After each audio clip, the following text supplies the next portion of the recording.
Welcome to Prism Rounds, the audio journal club for busy ICU, ED, and pulmonary/critical care teams.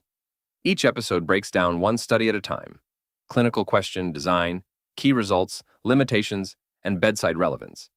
So new evidence is easier to digest and apply in real-world practice. I started these episodes for my own learning and share them in case they are useful to other clinicians and learners. This podcast is for educational purposes only and is not medical advice. Clinical decisions should always be made in the context of the individual patient and treating team. Please like, subscribe, and share this episode with a colleague who may find it useful. In this episode, we're discussing the logical trial, which asked a deceptively simple question after cardiac arrest. Should we aggressively limit oxygen to reduce reperfusion injury, or could that strategy create more risk than benefit? Welcome to Prism Rounds, Season 1, Episode 52. Imagine it's 3:00 a.m. in the intensive care unit. Oh, it is always 3:00 a.m., isn't it? Yeah, exactly. Always 3 a.m. And you've just received a patient from the emergency department who suffered an out-of-hospital cardiac arrest. Right. The paramedics worked them for, 20 minutes on a rainy sidewalk. The ED team got return of spontaneous circulation, ROSC, and now they're rolling through your ICU doors. Always a chaotic moment. Completely. The ventilator is pumping, the monitor alarms are blaring, and there's this palpable tension in the room. And as a clinician, when you look at that monitor, your first deepest instinct is to just crank the oxygen on the ventilator to 100%. Yeah, absolutely. It's human nature. Right. You want to flood that patient's ischemic tissues with life-saving oxygen. I mean, for decades, the implicit assumption at the bedside has been that more oxygen is inherently better, or, at least safer than the alternative. Safer than letting them go hypoxic, for sure. Exactly. But what if that completely understandable reflex, that urge to turn up the oxygen dial, is actually destroying the very brain we are trying to save? It's the fundamental physiological paradox we face every single time we admit a post-arrest patient to the unit. It really is. Because think about it, during the cardiac arrest itself, that agonizing ischemic phase, the brain is entirely deprived of oxygen.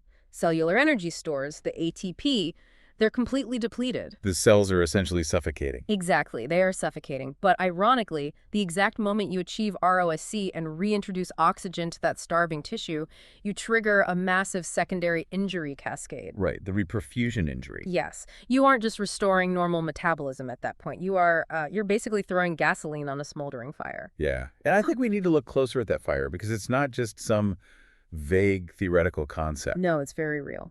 When we talk about hypoxic ischemic encephalopathy, HIE, what is actually happening at the cellular level when we hit that tissue with a sudden influx of oxygen? Well, it really comes down to the mitochondria, right? The powerhouses of the cells. Yeah. During that ischemic phase, the normal metabolic machinery just breaks down completely. The system halts. Right. The enzymes that usually handle oxygen safely, they become completely dysregulated. So when a massive influx of oxygen suddenly hits that damaged system upon resuscitation, the mitochondria just can't process it correctly. They're overwhelmed. Exactly. Instead of safely producing ATP in water like they're supposed to, the oxygen molecules basically act as a raw substrate for reactive oxygen species.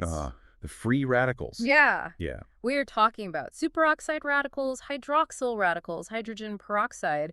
These are highly volatile, unstable molecules with unpaired electrons. Which makes them dangerous. Incredibly dangerous. They immediately start bouncing around the cell, literally tearing electrons away from cellular membranes. It's a process called lipid peroxidation. Wow. Yeah. They destroy proteins, they shatter DNA, and ultimately they trigger apoptosis, which is programmed cell death. So it's essentially cellular rust happening at warp speed. That's a perfect way to put it. Cellular rust at warp speed. That's a terrifying image, especially when you are the one standing at the bedside holding the control dial for the ventilator's oxygen concentration. It really makes you second guess that 100% dial. It does. And this is exactly why the physiological theory of restrictive oxygen has gained so much traction over the last decade in our practice. Right. The logic just seems bulletproof. I mean, if excess oxygen fuels this devastating secondary injury, then we should tightly restrict the oxygen. Just give them what they need. Exactly. Provide just enough for basic cellular metabolism to keep the patient alive, Right. but absolutely not a single molecule more, right? Why give the fire more oxygen? Yeah, the physiological theory is incredibly sound.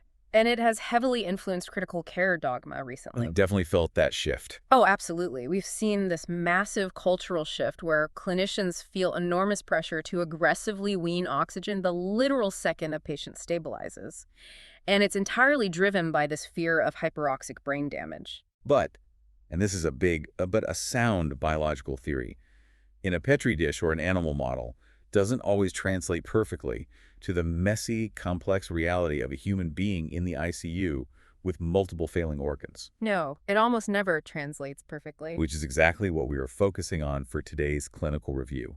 We are going to completely unpack the highly anticipated June 2026 publication in the New England Journal of Medicine detailing the logical trial. A huge publication. Massive. Massive. And logical, for those taking notes, stands for the Low Oxygen Intervention for Cardiac Arrest Injury Limitation Trial. Clever acronym, as always. They always are. So we're going to conduct a rigorous, hype-free analysis of the actual data today. No toxic positivity, no overarching leaps of faith. Just a clear-eyed look at the 180-day functional outcomes from this trial. Which is what really matters. Exactly. We want to see what they definitively mean for your daily practice when you are managing these incredibly complex post-arrest patients. And we should establish up front that our primary source material for this analysis is strictly the NEJM logical publication. Because one of the most vital structural elements of this trial is that it wasn't conducted in some pristine, highly controlled, artificial environment. It wasn't just an academic bubble. Exactly. It was pragmatically nested within the MEGA ROX registry program. The MEGA ROX registry. Yeah. By using a registry-nested architecture, the investigators were able to integrate the trial protocol seamlessly into routine clinical workflows across multiple international centers. So it was built into the daily grind. Exactly. This wasn't just an academic exercise. This was tested in the actual trenches of busy intensive care units, which, massively improves the real-world applicability of the data we're about to discuss. Let's get right into the trenches then. I want to transition from this cellular-level danger of reactive oxygen species to how the investigators actually engineered a trial to test this hypothesis in living, breathing patients. The logistics are impressive. Let's look at the target population first.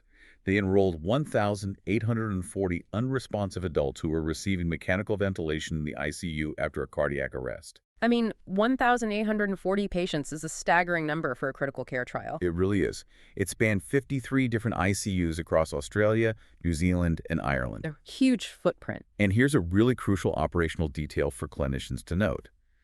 These patients were randomized and enrolled within 12 hours of suspected ischemic encephalopathy following the arrest. That 12-hour window is key. Why is that? Why is that specific window so critical to the trial's design? Well, it's clinically paramount because of the timeline of that secondary injury cascade we were just talking about. Reperfusion injury isn't something that starts 3 days after the arrest. Right, it's immediate. Yeah, the generation of reactive oxygen species, the lipid peroxidation, the inflammatory cascade, that all kicks off the minute blood flow is restored. And it peaks within those first 12 to 24 hours. So you have to be fast. Exactly. If you are trying to mitigate that damage by restricting oxygen, your intervention has to happen early. If you wait 24 or 48 hours to enroll the patient and start managing their oxygen tightly, the horse has already left the barn. The damage is done. Exactly. The neurological damage from hyperoxia would already be locked in. So the timing makes perfect sense. Now let's look at the sheer scale of it. You mentioned it was an investigator-initiated parallel group open-label assessor-blinded trial. We know it was nested in the MEGA ROX registry, but why go to this massive international length? It's a lot of work. Yeah. 53 centers across 3 countries is a logistical mountain to climb. What's fascinating here is the absolute necessity of that massive scale when you are testing physiological theories in a pragmatic environment. Because of the patient variety. Exactly. Post-cardiac arrest patients are an incredibly heterogeneous population. Very true. You have patients who arrested from massive myocardial infarctions, patients who arrested from severe hypoxia. Drug overdoses, trauma. Right. You have patients with completely different baseline health statuses, different times to ROSC, and wildly varying qualities of bystander CPR. Yeah, a witnessed arrest in a hospital is very different from an unwitnessed arrest in a park. Exactly. So there is so much noise in the data. Because of all that inherent variability, proving a small but meaningful difference in long-term brain function requires an enormous sample size. You need numbers to cut through the noise. You do. The logical trial was statistically powered at 90% to detect just an 8.5% absolute difference in functional outcomes between the conservative and liberal oxygen groups. Wow, 8.5%. That's a tight margin. It is. If they had run this in just 3 or 4 hospitals with a couple of hundred patients, the trial would have been entirely underpowered. They could have completely missed a real treatment effect just because of the statistical noise. Powering a trial to find an 8.5% difference requires serious statistical discipline. Hmm. But speaking of statistics, there is a fascinating wrinkle in their randomization strategy that I really want to push on. The adaptive randomization? Yeah. They didn't just flip a coin and do a straight 50-50 split the whole time. They used this adaptive randomization. Initially, patients were randomized in a 1.05 to 1 ratio in favor of the conservative oxygen arm. And the investigators noted this was based on previous mortality signals from an earlier trial called ICU-ROX. Yes, the precursor trial. Okay, let's unpack this.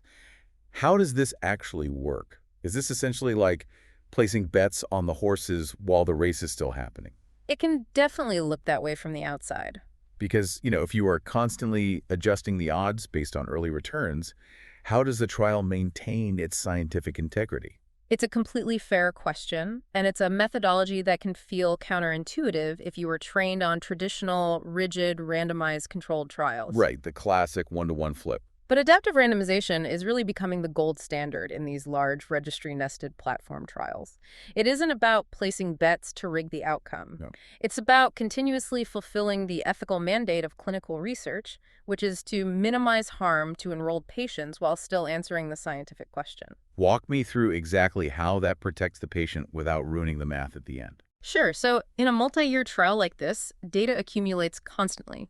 The Independent Data Safety Monitoring Board, the DSMB, they are watching these outcomes in real time. Peeking behind the curtain. Exactly. In an adaptive model, if the accumulating data from the broader mega ROX overarching program begins to suggest a mortality benefit for a specific subgroup in one of the arms, say the conservative arm looks slightly safer early on, the randomization ratio is subtly tilted. So more people get the safer treatment. Right. It might move from 1 to 1 to 1.05 to 1, favoring the safer arm. This ensures that as evidence slowly builds, fewer subsequent patients are exposed to the potentially inferior treatment. That makes total ethical sense. It maximizes patient safety during a very long trial, but it strictly preserves statistical power because the statisticians account for these known shifts in the final mathematical analysis. So they adjust for it on the back end. Exactly. And crucially, if the ongoing data shows no difference, meaning the relative risk is hovering neutrally between 0.9 and 1.1, the algorithm dynamically defaults right back to a strict 1-to-1 ratio. Okay, I see. It is a highly sophisticated, mathematically rigorous way to conduct trial science without treating your patients as mere static data points. That makes a lot of sense. You are essentially letting the early data softly guide the randomization to protect the patients, but you are still randomizing, so you can still draw firm causal conclusions at the end. Precisely. Okay, so we have a firm grasp on who was studied, the massive scale of the trial, and the rigorous way they were randomized into 2 groups. Now we really have to look at the bedside reality. What was actually done to these patients? The protocols. Right. Let's map out the protocols for the conservative versus the liberal oxygen strategies. In the conservative oxygen arm, which randomized 873 patients, they shared a lower oxygen alarm limit with the liberal group. The very important shared safety net. Yeah, both groups had a lower SpO2 alarm set at 90%. That means in both groups, clinicians were targeting an oxygen saturation of at least 91%. Nobody wanted these patients to become deeply hypoxemic. Correct. The 90% floor was a strict safety boundary for both arms. Below an SpO2 of 90%, the oxygen hemoglobin dissociation curve starts to drop off a cliff. Yeah, it gets scary fast down there. It really does. It means minor changes in blood oxygen partial pressure lead to massive, dangerous drops in the actual oxygen carried to the brain. Neither protocol wanted to test the safety of overt hypoxemia. But here is where the conservative group protocol gets highly aggressive. For those 873 patients, the upper alarm was strictly set at 95%. A very tight window. Extremely tight. Clinicians were absolutely mandated by the trial protocol to drop the ventilator's fraction of inspired oxygen, the FiO2, all the way down to 0.21, which is 21%, or room air. Right, as long as they could maintain that 90% floor. Exactly. As long as the patient's SpO2 held above 90%, they had to push them down to room air. And if the SpO2 hit 95% or higher, the protocol dictated that it be treated as an absolute clinical emergency requiring immediate FiO2 reduction. And we really have to pause and contrast that with the liberal oxygen arm, which included 948 patients. As you noted, they shared that 90% floor to prevent severe hypoxemia. Right. However, the liberal group had absolutely no upper SpO2 limits, no upper alarms whatsoever. Completely uncapped. Uncapped. Furthermore, the minimum FiO2 permitted during mechanical ventilation for this group was 0.30, or 30%. So you couldn't go down to room air even if they wanted to. Exactly. But it is vital for the listener to understand the intent behind this liberal arm. It was not some reckless license for clinicians to intentionally administer unlimited toxic levels of oxygen for days on end. It wasn't a mandate to fry their lungs. No, not at all. It was designed to accurately reflect routine, unrestricted, everyday bedside care. It's the status quo. Yeah. In standard practice, upper limits are generally ignored as long as the patient is oxygenating well. If a patient is sitting at 99% on 40% IO2, most clinicians will just leave it alone. The liberal arm allowed for that normal clinical behavior. So the liberal arm is basically just standard care, but the conservative arm is a radical departure from normal behavior. It's kind of like driving on a mountain road. Oh, I like this analogy. Well, think about it. The liberal group is driving on a road where they only have a guardrail on the cliffside. That cliff is hypoxia. The 90% floor keeps them from going over the edge and crashing. Right. But on the other side of the road, the safe side, they can drift as far over as they want without any alarms going off. Plenty of room to operate. Exactly. The conservative group, however, is driving in a very narrow, highly restrictive chute. They have the hypoxia guardrail at 90% on one side and a strict blaring hyperoxia guardrail at 95% on the other. Just a tiny 4% lane. Yeah. They're constantly steering, constantly adjusting the ventilator just to stay in that tight 4% lane. So, from a bedside perspective, how difficult is it for ICU clinicians and nurses to consciously drop a mechanically ventilated, critically ill, post-cardiac arrest patient all the way down to room air? It is psychologically and culturally incredibly difficult. I can imagine. I mean, it completely goes against years, if not decades, of conditioning. In critical care training, an SpO2 of 98% or 100% is visually and emotionally associated with safety. You see 100% and you relax. Exactly. When an ICU nurse and physician looks at the monitor and sees a patient with an SpO2 of 99%, the physiological response of the clinician is relief. The patient is pink, they are oxygenated, they are safe. Right. To retrain that deeply ingrained reflex, to force a clinician to look at an SpO2 of 96% and treat it as a clinical emergency requiring immediate downward titration of the FiO2, it creates massive cognitive dissonance. You're fighting your own instinct. You are. You are asking highly trained professionals to operate in a way that feels fundamentally counterintuitive. You are asking them to hover their most fragile patients right above the threshold of hypoxemia, constantly flirting with that 90% cliff edge. And I imagine that psychological barrier, that sheer clinical anxiety, is going to show up in the data. Oh, it definitely does. Because we know the rules of the trial on paper, but we have to ask, when the rubber met the road at 3:00 a.m., did the bedside clinicians actually follow those rules? Did they stay in the chute? Right, did they keep the patients in that narrow chute? Great.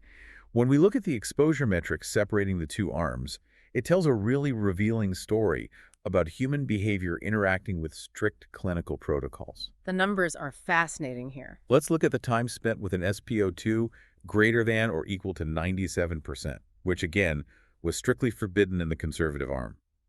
In the conservative group, patients spent a median of 16 hours, which equated to 21.2% of their measured hours at or above 97%. So a fifth of their time was spent breaking the upper limit rule. Exactly. Now, in the liberal group, it was 37 hours, or 53.0% of their hours. Yeah. So there is a difference. But the conservative group still spent a lot of time high. Right. And the arterial blood gas metrics deepen that picture even further. They give us a more precise look at the oxygen dissolved in the blood plasma rather than just what's bound to the hemoglobin. The PO. Yes. If we look at the partial pressure of oxygen, the PO2, at least one recording greater than 100 millimeters of mercury occurred in 57.7% of the conservative patients, Over half. compared to 78.4% of the liberal patients. Conversely, when we look at the lower limits, dropping below a PO2 of 60 millimeters of mercury, which is entering very dangerous hypoxemic territory. That's where you start sweating. Exactly. That occurred in 43.4% of the conservative group, compared to only 27.5% of the liberal group. So in the conservative group, nearly 60% of the patients still had a PO2 over 100 at some point, and they still spent a fifth of their time highly saturated above 97%. The rules were bent. They were bent a lot. The investigators explicitly note that protocol deviations were common. And the most frequent deviation, unsurprisingly, was the failure of bedside staff to reduce the FiO2 all the way down to 21% when the saturation was high in the conservative arm. It's that fear we talked about. So if the clinicians are breaking the rules and refusing to drop the oxygen, did this intervention actually work? I mean, did they achieve what they set out to do? If we connect this to the bigger picture of clinical research, the answer is yes, they did. Okay, how so? Well, it demonstrates that even with significant, fully expected protocol deviations, the structural intervention definitively and successfully changed clinical behavior. The trial achieved a modest but very real exposure separation between the two arms. Because the liberal group spent twice as much time highly saturated. Exactly. It proves that strict oxygen protocols can be implemented across diverse international ICUs and actually shift the needle on patient exposure. However, you're exactly right about the human element. The data also proves that human nature fiercely resists lowering oxygen targets. They just don't want to do it. We don't. The protocol deviations reflect the profound anxiety of the bedside clinician. They will titrate the oxygen down to 30%, maybe 25%, but they will frequently stop just short of room air. They build in a cushion. Yes. The fear of suddenly losing oxygenation in an unstable post-arrest patient, perhaps during, a routine turn or a suctioning event, is so profound that clinicians will subconsciously build in a buffer, even if the protocol forbids it. And frankly, looking at these numbers, that bedside anxiety isn't entirely unfounded. Not at all. I mean, almost half, 43.4% of the patients trapped in the narrow chute of the conservative group hit a PaO2 below 60 millimeters of mercury at least once. That is a very real, tangible drop in blood oxygen. Are we simply trading the theoretical, cellular-level boogeyman of hyperoxia and free radical damage for the very immediate, very proven physiological danger of hypoxemia? That is the exact clinical tightrope the investigators were studying. Hypoxemia is unequivocally, universally devastating to the recovering human brain. Neurons die rapidly without oxygen. No debate there. Right. By forcing clinicians to hug that 90% saturation floor and strictly limit the upside, the protocol inherently increased the risk of transient hypoxemic events. You leave yourself zero margin for error. Yeah, if they cough, they drop. If the patient has a mucus plug or coughs or their blood pressure drops, they fall off the cliff instantly. And we clearly see that reality reflected in the data. The conservative group had significantly more hypoxemic episodes. So it's a harsh trade-off. It is. The trial was essentially designed to ask a brutal question. Is the theoretical neuroprotection of meticulously avoiding high oxygen worth the highly tangible risk of occasionally grazing or even crossing the hypoxemia threshold? Which brings us to the crescendo of this entire clinical review. We have examined the biological tension of reperfusion injury. We've looked at the massive 1,840 patient trial architecture spanning 3 countries. The whole setup. We've discussed the narrow chute versus the open highway bedside protocols, and we've seen the very real human anxiety involved in executing them. So, did forcing clinicians to keep patients in that highly restrictive, narrow oxygen chute actually protect the brain? Did it work? Exactly. Did it improve neurological function at 180 days? Let's establish exactly how they measured this. The primary outcome metric was the Extended Glasgow Outcome Scale, or GOSE. Measured at exactly 180 days post-randomization. Right. And the assessors who conducted these evaluations were completely blinded to the treatment arm the patient was in. It's crucial to understand why they chose the GOSE at 180 days rather than just looking at, say, 30-day survival. Survival isn't everything. Exactly. The GOSE is an 8-point functional scale that measures what actually matters to patients and their families. It doesn't just ask, did the patient survive the ICU? It measures independence, cognitive recovery, and quality of life 6 months down the road. Which is huge for a post-arrest patient. Massive. The investigators dichotomized this 8-point scale into 2 buckets.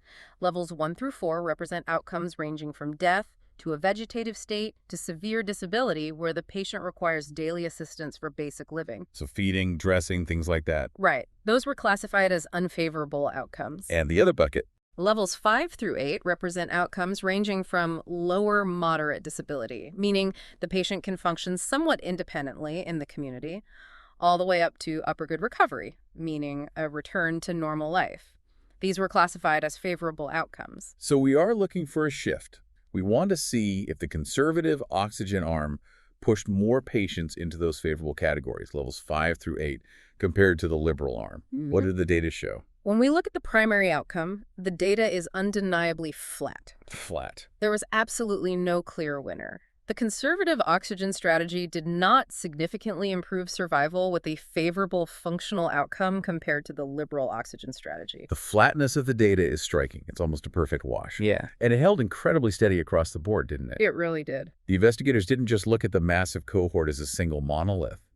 They looked at multiple pre-specified subgroups to see if maybe a specific type of patient benefited. Which is standard, yeah. Right. They looked at the cause of the arrest, whether it was a primary medical cardiac event or something else. No difference. They looked at the initial cardiac rhythm, whether it was a shockable rhythm like ventricular fibrillation or a non-shockable rhythm like a systole. And still no difference. No difference. They looked at whether the arrest happened in the hospital with immediate CPR or out in the community. Again, absolutely no difference. The lack of benefit from the conservative restrictive oxygen arm was remarkably frustratingly consistent across every single subgroup. And we must frame this honestly for clinical practice because the language we use around trials matters deeply. And does. This is not a failed trial. In critical care literature, we often see flat data and dismiss the trial as a failure. Oh, it didn't work. Throw it out. Exactly. But a trial that shows no difference when evaluating a widespread, highly debated physiological theory is actually a completely neutral, highly informative trial. It answers the question. It is a massive success of scientific inquiry. For years, there has been a mounting, almost suffocating dogmatic pressure in critical care circles. The prevailing attitude has increasingly suggested that if you aren't aggressively restricting oxygen, if you aren't fighting to get that patient down to room air the minute they hit the ICU doors post-arrest, you are actively harming their brain. You feel like a bad doctor if you don't turn it down. Exactly. But logical fundamentally dispels that dogmatic pressure. It tells us unequivocally that a strict restrictive oxygen target is not a magic bullet for hypoxic ischemic encephalopathy. So what does this all mean? It's incredibly liberating data. If we go back to our driving analogy, discovering this flat data is like waking up at the wheel and realizing that you aren't actually driving on a dangerous, narrow cliffside road where a single degree of hyperoxia sends your patient over the edge into irreversible brain damage. Right. You are actually navigating your ship into a wide, deep, incredibly safe harbor. Instead of being forced into this narrow, anxiety-inducing 4% chute to avoid theoretical free radical damage, ICU teams actually have a wide, safe operating window. A huge relief. Yes. Yeah. As long as you are keeping the patient above that critical 90% floor, as long as you are avoiding severe hypoxemia, variations in the upper ranges of oxygen saturation, whether they are sitting at 94%, 97%, or even 99%, do not dramatically alter the trajectory of their brain recovery at 6 months. That wide operating window is the key clinical takeaway, the true liberation provided by this trial. It allows you, the bedside clinician, to manage the patient holistically, rather than obsessing over a single number on a monitor. Treating the patient, not the monitor. Exactly. We both know that a post-arrest patient rarely presents with just an isolated brain injury. They have concomitant, complex issues. They often develop acute respiratory distress syndrome, or ARDS, from aspiration during the arrest. Very common. They have acute heart failure from the massive myocardial stunning. They have pulmonary contusions and rib fractures from 20 minutes of aggressive chest compressions. Their whole body has been through trauma. If that complex, multi-system patient needs a little more oxygen, say 40% or 50% IO2, to stabilize their hemodynamics, to ease their work of breathing, or to support their struggling myocardium, you do not need to withhold it out of a paralyzing fear of hyperoxemic brain injury. You can treat the whole patient safely. I think we have covered the pathophysiology, the trial architecture, and the bedside realities comprehensively. Let's synthesize this entire session into 3 distinct peer-to-peer bedside takeaways that you can carry into your next ICU shift. Sounds good. First, the logical trial does not support aggressively pursuing a highly restrictive conservative oxygen strategy post-arrest solely to improve 180-day functional neurological outcomes. The data simply does not bear out the theory that micromanaging a ventilator downward to room air yields any tangible long-term benefit to the patient's cognitive or physical recovery. You do not need to fight that battle. Second, and this is an equally important nuance to grasp, the trial does not prove that hyperoxemia is entirely harmless. Right, it's not a free pass. It absolutely does not justify a return to the careless historical days of routinely leaving patients on 100% oxygen indefinitely just because we are too busy to turn the dial down. It does not justify routinely exposing patients to unnecessarily high FiO2. We still have to pay attention. We do. We must remember that the liberal arm in this trial still utilized standard clinical judgment to avoid toxic extremes. We should never interpret neutral data as a permission slip for sloppy, inattentive oxygen management. And third, as a clinician standing at the bedside at 3 a.m., you can breathe a massive sigh of relief. As long as you avoid unnecessary sustained hyperoxemia, and as long as you rigorously protect that 90% floor to avoid inadvertent hypoxemia, you have the flexibility to titrate oxygen thoughtfully. You have breathing room. You can, and you absolutely should. Prioritize your cognitive bandwidth on the broader, much more proven bundle of post-arrest care. Focus on strict temperature control. Focus on precise hemodynamic optimization. Focus on identifying and treating the underlying cause of the arrest in the cath lab, rather than agonizing over whether the patient's saturation is 97% versus 93%. This raises an important question, though. Looking at this data really makes you step back and evaluate the entire field of neuroprotection. How so? Well, if manipulating oxygen delivery on the macro level by strictly controlling the arterial blood saturation via the ventilator doesn't move the needle on brain recovery at 180 days, where do we look next? That's the real bottleneck. Exactly. Perhaps the true frontier of post-arrest neuroprotection isn't about how much oxygen we put into the blood. Perhaps it is about finding novel, cellular-level therapies that address how the damaged post-arrest brain actually utilizes that oxygen at the mitochondrial level. Getting inside the cell. Yeah. The fundamental injury may lie in the metabolic machinery's complete inability to process oxygen after ischemia, rather than just the raw supply of the molecule itself. That is a profound paradigm shift for future research, moving from the macro delivery of the lung to the micrometabolism of the brain. Thank you for joining this clinical review. We highly encourage you to read the full logical trial published in the New England Journal of Medicine to evaluate the data, the supplementary appendices, and the methodology for your own practice. Educational use only. This is not medical advice. Thanks for spending your time with Prism Rounds. If this episode was useful, please like, follow, or subscribe, and share it with a colleague. Leave a comment with your bedside takeaway, a question, or a paper you'd like covered next. Your feedback helps shape future episodes. Thanks again for listening. Educational use only, not medical advice.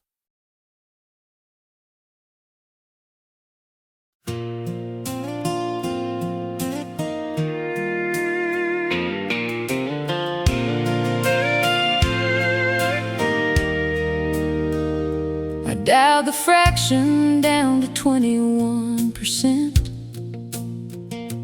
Kept the alarms locked tight at 95. Thought I was sparing that brain from the free radical fire, keeping that spark alive. With a 90% floor beneath our feet, We watched the monitors glow. I was holding back the Toxic wind, letting the baseline flow. Well, I kept the minimum at 30%, let the ceiling climb up high. No upper alarm to hold us back under that ICU sky. I didn't want the valley low, Didn't want the oxygen to fall, so I let them breathe a little easier. answering the systemic call. But the lines overlapped on the Gaussy scale at 180 days. 38.2 versus 39.7. Lost in a statistical haze. A relative risk of 0.97, a p-value of 0.65. Turns out neither way changed the count of who came out functional and alive.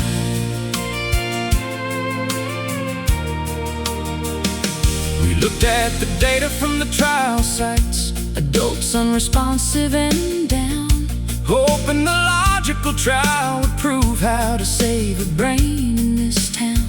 but an absolute risk. Difference of minus 0.9 didn't give me the win I saw. My liberal approach didn't outshine the rest, despite what some might have thought. The confidence interval stretched out wide from -5.5 to 3.7.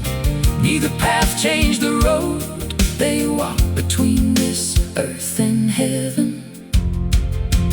No toxic positivity here, just the cold hard facts on the page. A neutral trial means flexibility. When we're standing on the ICU stage, we don't have to panic if the sat hits 98 or rush to dial it down. We don't need a license for endless air To keep their feet on the ground, because the lines overlapped on the Gaussy scale at 180 days. 38.2 versus 39.7, lost in a statistical haze. A relative risk of 0.97, a p-value of 0.65.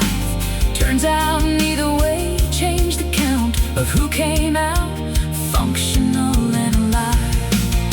So keep the floor at 90, titrate with a thoughtful hair. The logical truth is a wide, safe window Across this clinical land, no need to choke it back, no need to blow it wide. Just look at the evidence and let the data be your guide.